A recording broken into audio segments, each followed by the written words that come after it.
Hello and welcome to Coronacrisis. My name's David Haythornthwaite and I'm the chairman of AFC Fylde. And over the next few weeks and months, I'm hopefully going to take you through what goes on behind the scenes of a non-league football team at times like this. We're going to discuss all the issues regarding behind the scenes, the players, off-field staff, all the things that contribute to the running of the club, and how we're dealing with the issues that have been thrown at us on a daily and weekly basis, so that it gives you a really good insight to the club and the running of clubs in general. So I look forward to you joining me on this journey. David, thanks for joining us once again as we continue to look behind the scenes at AFC Fylde. At the time of asking you this question, as people will be aware, we do multiple episodes. We don't currently know what league we'll be in, but one thing you have always said is you've managed to keep the nucleus of a good squad together, whatever division we'll be in, and you have some further good news for the fans to hear on one of those players. Yeah, by the time I think this broadcast is going out, which will probably be next Tuesday, I think, won't it? This particular episode, we'll certainly have a better feeling of where we're going to be. As I said on Sunday night, there's still a lot to play for, and the devil's always in the detail. But Jim and I and John T had a meeting last Friday, and I asked them to present their plans to me, and it's sort of pretty much first time Dave, shall we say, been able to draw breath a little bit, sit down and as a management team, and they are my management team, John T and Jim, taking it forward. And I think they're pretty much aligned of how we want to play, whichever division. We're never going to be a team that try to kick our way out of there or goes and buys a big, centre forward. We log the ball up to. That's not Fylde's style of play, and never will be as long as I'm the chairman. So, but we're all aligned on that. So I think putting together a squad now, Jim's been asked to identify targets, and yeah, we've got. I think they've got some good ideas together. We all know that the number is going to be a lot less what players are available for, because it's a changed game, and those targets now we've started to put some feelers out for.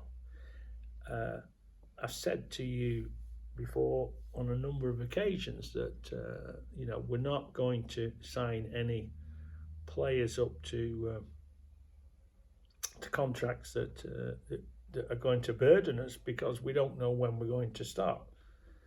Now, on that subject of starting, I think that at the league meeting, the Zoom meeting, which was a week last Wednesday, I think may have touched on it after that the league won't start. Our league won't start behind closed doors.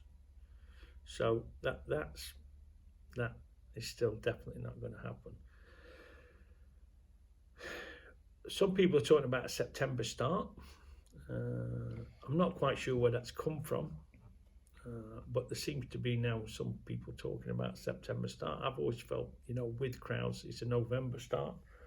And as we know, we only need one spark to sort of lock everything down again. But we don't know whether it's a September, whether it's a November start. We don't know, and therefore we're not actively looking to add to that squad that we've got. The squad that we've got, just to remind everyone, the existing players, a lot of them were on 2-year contracts, so they automatically. Jordan Williams is one of those. Tom Walker is one of those. The only person that wasn't one of those that we've signed, as you know, was Nick Horton, and I explained the reason for that. We paid a lot of money to Salford. He's probably our most exciting player. It was, I said at the time, and say it again, it was a no-brainer. So, therefore, all the other players whose contracts expire at the end of this month, 2 weeks' time, as I talked about, I think in the last interview we went through, will, probably be departing. There's still conversations going on, we'll probably be departing. And I think at the time, the one I said that I was really particularly sad to be leaving was Danny Phillips. And, that Danny had a good offer from a league club. I can tell you now, I don't think I'll be talking out of shop. He'd had an offer from Carlisle United to go up to Carlisle. And, he told us that and said, look, unless I can, work something out. And what was nice was that he came to us and said, look, I want to stay at Fylde. I love playing at Fylde. I like Jim as a manager. He knows us as a club. He's down the road from him. He lives in Oldham. He's an Oldham lad. It's not too bad to get to Fylde there, Matt. Certainly better than driving all the way bloody Carlisle and all that. And he's, expressed an interest to stay. And that, to me, is always a really, really important part of any negotiation. If someone genuinely wants to stay, he, as I've said, I'm not going back through it. He's a great lad. There's no one better keeping hold of the ball. He's having a hernia operation, which he should have had last season, but he played through with a lot of pain. Hernia operation this summer, I think you'll see 30% out of Philly more than you did last season. So, good lad. So when I heard that, went to Jonty, called me and said, look, I think Philly might want to stay. And I said, well, look, Jonty, we're not handing out contracts at this stage. And I made that clear. But I also said that I felt that there was a lot of creative ways that we could work with players like potentially Philly. And if they were prepared to be flexible and accept a new way of working, then there was always a deal to be done. And fair play to Philly. He's come back. Well, I mean, Jonty, how it worked was, first of all, Jonty came to me and said, look, this is it. And then Jonty and I talked it through, and I said, well, look, this is what we can do. And to be fair to Jonty, I hope he doesn't mind me saying this, but I think he said, well, I don't think that'll work. And I said, well, like everything, it's a new world. Go and try it. And I have to say thank you if you are watching this, Danny. To you, you've been very accommodating.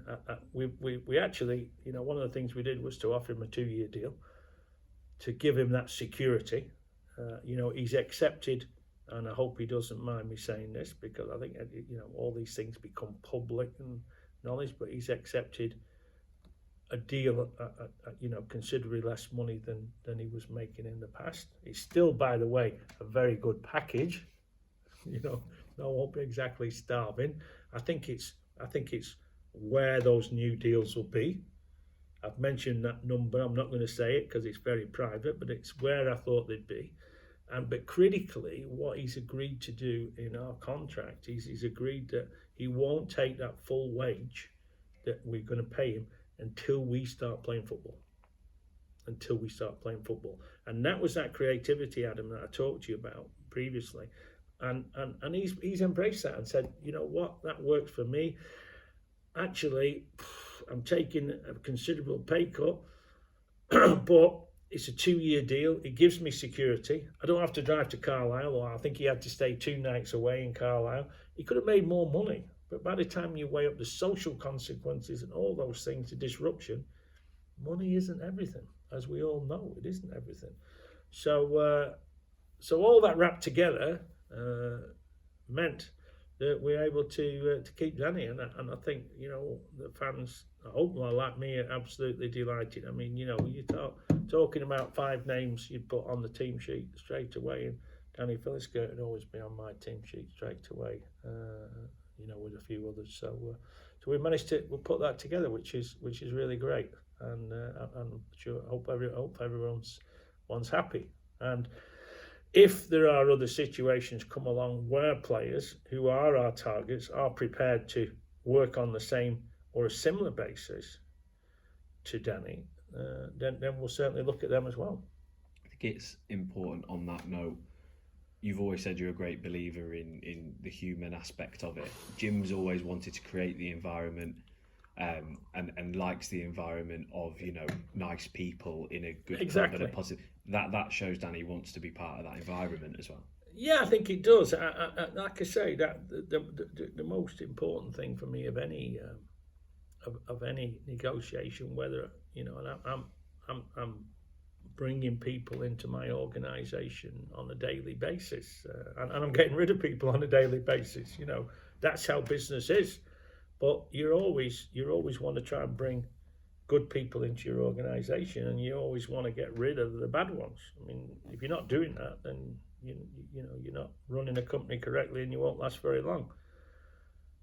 So when I'm looking at someone, it is far better to start on the premise that that person wants to join you. If you're having to persuade someone to join you because they're not so sure, then it usually doesn't work out, because you end up persuading them by giving them more money or promise them something a bit extra, but really the heart's not in it. And it's interesting that, because one of the things that I've said many times is that when you come to Fylde, it doesn't suit a lot of players. When we've come up this league, there's a lot of players that are playing. It doesn't matter if you're playing at Rochdale Town or you're playing at whatever team. You're playing in front of 100 people. You're playing in front of 100 people at Fylde.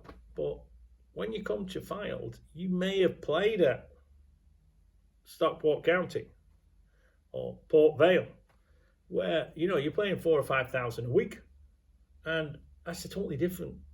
You come to Fylde and you're going to play in front of normal game when there's no away fans. My friend Boreham Wood, Danny Hunter, used to bring about 12. Then it's a different atmosphere. And some people don't like that. Some people can't perform that. I think possibly. And Lewis was a lovely lad. I think maybe Lewis could have suffered from that a little bit. He played a lot of football league at a lot higher level. He'd probably say he didn't, but sometimes I think players don't fit in. So Danny Phillips, the fact that Danny's been there and understands Fylde and understands our limitations. We're not limited in many ways. We have an amazing ground. No one's got a better ground. No one's got better behind-the-scene facilities, or whether our training facilities. We're second to none. At our level, we're second to none. But we don't have a big crowd. We don't have a big fan base, because we only started 12 years ago, sorry. And that's our limitation. So it won't suit everybody that. But I think that Danny's been there and he understands that.